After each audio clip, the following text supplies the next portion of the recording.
రక్షించబడింది నా ఆత్మ. అందరు చెప్పి రక్షించబడింది ఎవరు? వింటున్నావు సామేల్? నీకే రక్షించబడింది ఎవరు? ఆత్మ. పాపం చేసే శరీరము ఇంకా శుభ్రంగా 100% బతికే ఉంటుంది. ఆత్మ రక్షించబడింది. ఆత్మ విషయమే నేను రక్షించబడ్డాను. ఆత్మ విషయం నేను ఆత్మీయంగా సిద్ధపరచబడుతున్నా. కానీ శరీరంలో ఈ క్రియలు ఎప్పటికీ ఉంటాయి. చిన్న చిన్న కోపం, చిన్న అసూయ, చిన్నది అవి చిన్న పిల్లలు. అందరు తెలుగు చెప్పండి. చిట్టెడు పుట్టెడు చెప్పండి. చిట్టెడు ఏమైతే పుట్టెడైతే అదొకటి అదొకటి కలిపితే మళ్ళీ దండిగా అవుతాయి. అవి మన జీవితకాలం అంతా ఉంటాయి. అందుకే ఆదివారం బరవు బల్ల ఇచ్చింది. ఆదివారం బల్ల పెట్టేది ఎందుకు? అందరు చెప్పండి. స్నానం చేసిన వాడు పవిత్రుడే, వాడు పాదములు మాత్రము కడుగుకొనినా చాలు. ఆదివారం రక్షణ అంటే బాప్తిజం అంటే స్నానం. ఆ తర్వాత చెప్తాను. అంటే ఒకసారి స్నానం చేసిన వాడు పవిత్రుడే. కానీ రోజు కాళ్ళకి ఏమవుతుంటుంది? మురికి అంటుకుంటా ఉంటుంది. ఏమంటుకుంటుంది? మురికి. అప్పుడు కొట్లాడుకుంటా అక్క తమ్ముడు ఉంటారు అనుకో, అక్క తమ్ముని కొడతా ఉంటుంది. ఉన్నే వాడు మంచివాడు, వాడినే మనకండి, వాడు వదిలేండి, వాడు చాలా మంచివాడు, వాడు మంచి, వాడు వదిలేండి, వాడినే మనకండి. ఓకే, ఇట్స్ వాడు ఫ్రీగా వదిలేండి, పోనీ. ఓకే, లేడు మీ నాన్న ఇక్కడ లేడు, వాళ్ళ నాన్న ప్లేస్ చూసుకుంటాడు బాబు. సరే, కాబట్టి ఈ పాపం అనేది రక్షించబడింది మన ఆత్మ. కానీ పాపం చేసే శరీరం ఇంకా బతికే, అది ఎప్పటిదాకా బతుకుంటుంది? చచ్చిపోయి తినే వరకు బతుకుంటుందంట. ఒక పెద్ద భక్తుడు చెప్పిన కథ చెప్తాను మీకు. ఒక విశ్వాసి జీవితంలో, అంటే మీకు అంత సులభంగా అర్థం కాదు, మీకు అర్థమైనంత అర్థం చేసుకోండి. చనిపోతున్నాడు. ఇంకా మంచి విశ్వాసి, మంచి సేవ చేశాడు, మంచి విశ్వాసి. చనిపోయేకి 2 నిమిషాల ముందు సైతాన్ వచ్చిందంట ఆయన దగ్గరికి. 2 నిమిషాల ముందు కరెక్ట్ లూసిఫర్ వచ్చాడంట.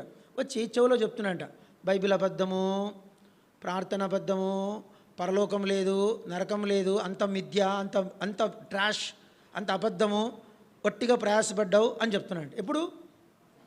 చనిపోయేకి 2 నిమిషాల ముందు. అప్పుడు వీని హృదయంలో గలిబిలైంది. ఇంకా ఎవరికి? చనిపోయేటాడు మంచి విశ్వాసి, మా సువార్త మైకి పట్టుకొని చెప్పేవాడు, అంత బైబిల్ బ్యాగ్ వేసుకుని సేవ చేసేవాడు. చనిపోయడానికి సైతాన్ వచ్చి చెవులో చెప్తున్నాడు, కుట్టి సైతాన్, నువ్వు ఫలానా తప్పులు చేయలేదా, అంత అబద్ధము, నువ్వు నమ్ముకున్నా ఏం లాభం లేదు, నరకానికే పోతావు అని చెప్తున్నాడు. అప్పుడు గలిబిలి అయిపోయాడంట. అప్పుడు దేవుని ఆత్మ చెప్పిందంట. ఒక సైడ్ నుంచి వీడు చెప్తున్నాడు, ఇంకో సైడ్ నుంచి దేవుని ఆత్మ చెప్పిందంట, పరలోకం నిజము, దేవుని రాజ్యం నిజము, యేసుప్రభు నిజము, నిత్యత్వం నిజము, ఆత్మలోకం నిజము, దేవుడు నిజము, బైబిల్ నిజము, పరిశుద్ధాత్మ నిజము, నేను రక్షణ పొందింది నిజం. సైతానా పో అన్నాడట. సైతానా పో. పాపం అంటే పెద్ద పాపాలేం చేయాల్సిన అవసరంలా, అవిశ్వాసమే పాపం. అందరు చెప్పండి. కొంచెం సందేహించామంటే పడిపోయినట్లు. పొద్దున్న చెప్పా కదా, ఆసాపు అంత పెద్ద భక్తుడు, 30,000 మందికి కొయ్యరెవరు? ఆసాపు. అంత పెద్ద భక్తుడు ఆసాపు, ఆయన జీవితంలో ప్రశ్న వచ్చింది. ఏం ప్రశ్న? భక్తిహీనులు క్షేమంగా ఉన్నారు, భక్తి పరులు నేను చేతులు కడుక్కొనుంటా. చెప్పండి, నేను చేతులు కడుక్కొనుంటా, నేను నిర్దోష హృదయం కలిగినుంటా. అంత పెద్ద భక్తునికి ఆ ప్రశ్న వచ్చింది. నేను బైబిల్ చదవడం, సేవ చేయడం ఇదంతా వ్యర్థమండి, భక్తిహీనులు బాగున్నారు అని ఆలోచన వచ్చింది. అది ఎప్పటికి ఉంటుంది? ఆశాపంతుడి భక్తునికి ఆలోచన నా మాట కాదు, బైబిల్ చెప్తోంది.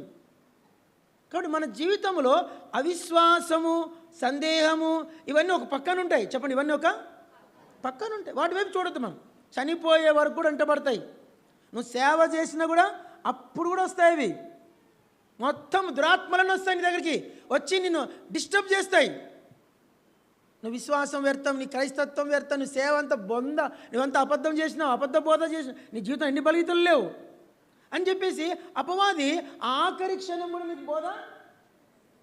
అప్పుడు కూడా చెప్పను, నా రక్షకుడు నిజము, నా విశ్వాసం నిజము, నా రాజు నిజము, దేవుని రాజ్యము నిజము, నా కొరకు పరలోకం ఎదురు చూస్తుంది నిజము.